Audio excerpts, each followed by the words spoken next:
I'm Cameron Franchuk. I'm a structural engineer with Dialogue. I started at the University of Alberta in 1995. I graduated with a Bachelor's of Science in Civil Engineering in 2000 and a Master's of Science in Structural Engineering in 2002. So when I was young, I thought I wanted to be an architect. When I was really young, like in elementary school, that's where I thought I was headed. As I got older and I went through high school, I really got into chemistry. Thought that I would be a chemical engineer. So I actually joined engineering thinking I was going to be a chemical engineer.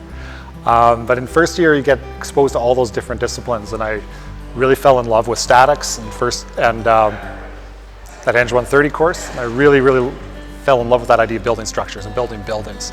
So for me, that called to me very early on in engineering.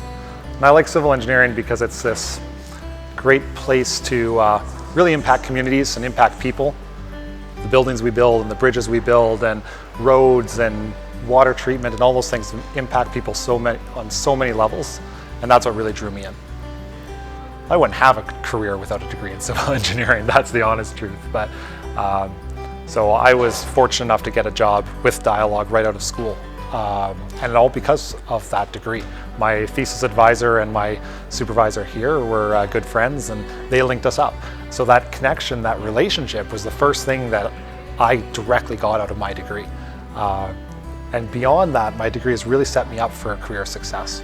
The University of Alberta has such a strong program, and the civil engineering program is one of its greatest programs. So you learn so much and you get such a great foundation that really allows you to rocket your career into any direction you want.